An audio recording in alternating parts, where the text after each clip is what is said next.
Now the microbiological examination, ठीक है। Microbiological examination से हम लोग क्या क्या देखेंगे, we are doing the direct wet mount.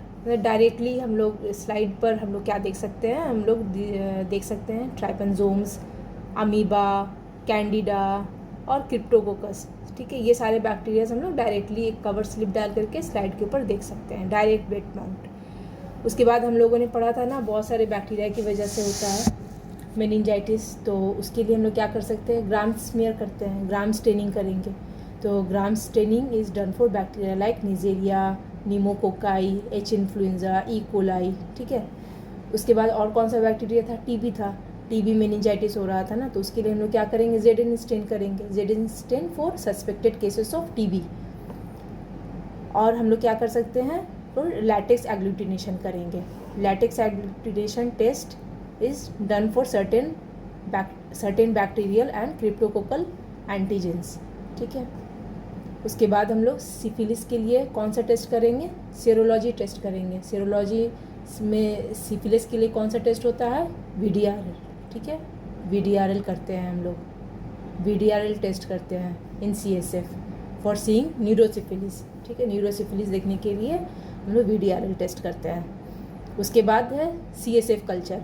CSF culture हम लोग कब करते हैं, जब हम लोग को स्टेन में कुछ सही से बैक्टीरिया नहीं दिखता है, नहीं समझ में आता है, तब हम लोग CSF का कल्चर करते हैं। CSF कल्चर करने के लिए हम लोगों को थोड़ा सा ज़्यादा अमाउंट में, क्वांटिटी में CSF को विदड्रॉ करना पड़ेगा।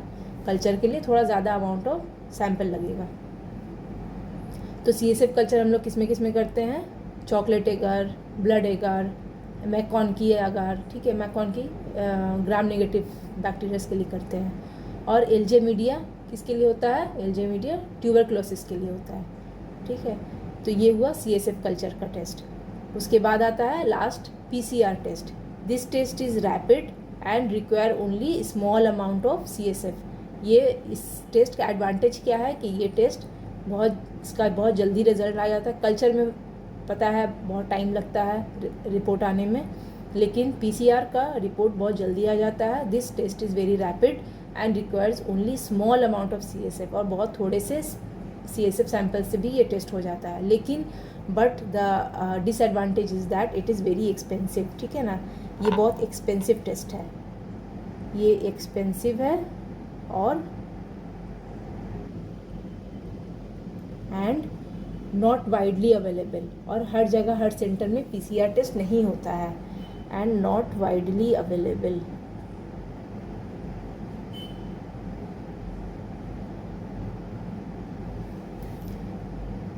ये दो डिसएडवांटेज है PCR के साथ, वरना ये टेस्ट बहुत अच्छा है, बहुत। Now the special test, some special test are also done from the 4th tube, हम लोगों ने पढ़ा था। वो क्या हो सकता है, वो हो सकता है कि CSF प्रोटीन इलेक्ट्रोफोरेसिस हम लोग कर सकते हैं। CSF प्रोटीन इलेक्ट्रोफोरेसिस में ओलिगोक्लोनल बैंड्स देखने के लिए करते हैं। ओलिगोक्लोनल बैंड्स के लिए हम लोग करते हैं, ठीक है। जिसमें हम लोग वो इम्यूनोग्लोबुलिन G देख सकते हैं, और हम लोग measurement of albumin and immunoglobulin G कर सकते हैं। दूसरा स्पेशल टेस्ट हम लोग बायोमार्कर्स ऑफ CSF के लिए हम लोग स्पेशल टेस्ट कर सकते हैं। Now the contraindications, what are the contraindications of doing lumbar puncture. हम लोगों को कब कब लंबर पंक्चर नहीं करना चाहिए। लंबर पंक्चर हम लोग कब नहीं करते हैं, जब there is high intracranial pressure, जब पेशेंट का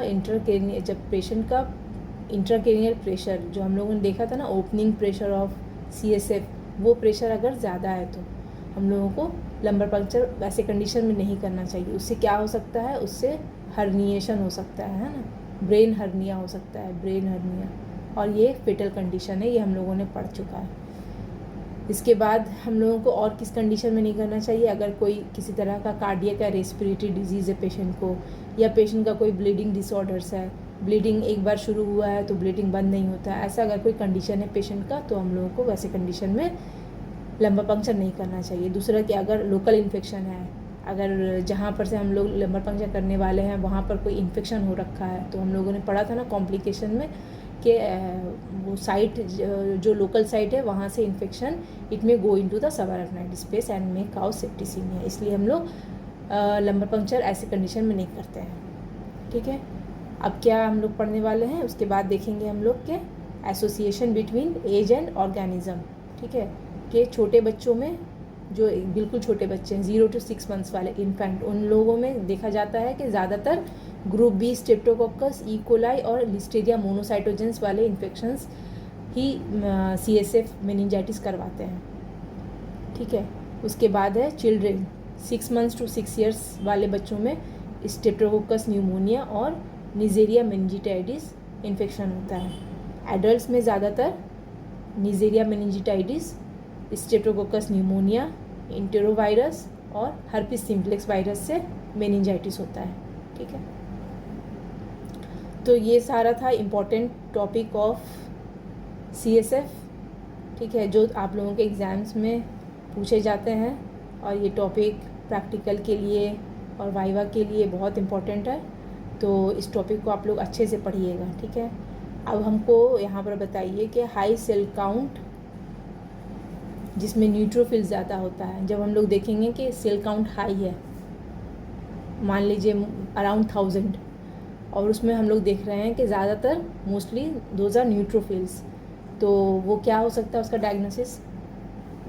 डायग्नोसिस क्या होगा, एक्यूट बैक्टीरियल मेनिंजाइटिस। हाँ, बैक्टीरियल मेनिंजाइटिस होगा,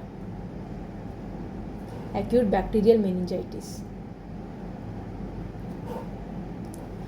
अगर हम लोग देख रहे हैं कि अगर सेल काउंट हाई है लेकिन वो ज़्यादातर लिम्फोसाइट्स है, न्यूट्रोफिल्स नहीं, ज़्यादातर हम लोग उसमें लिम्फोसाइट देख रहे हैं, तो वो क्या हो सकता है, वो बैक्टीरियल मेनिंजाइटिस हो सकता है, वो हो सकता है TB मेनिंजाइटिस।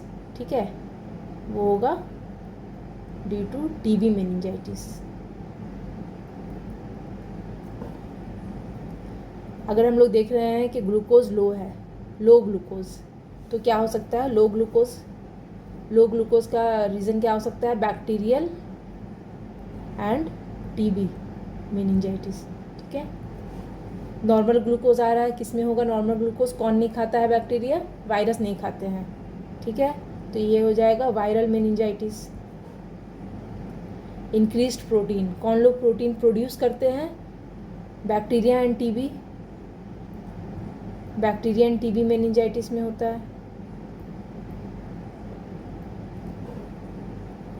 और माइल्ड इंक्रीज या नॉर्मल प्रोटीन किस में मिलेगा, वायरल मेनिंजाइटिस में मिलेगा, वायरल मेनिंजाइटिस। ठीक है, कॉब वेब कोगुलम अपीयरेंस हम लोग किस में देखते हैं, TB मेनिंजाइटिस।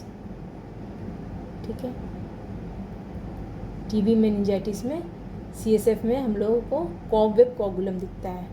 ठीक है, तो ये था आज का आप लोगों का इम्पॉर्टेंट टॉपिक ऑफ CSF।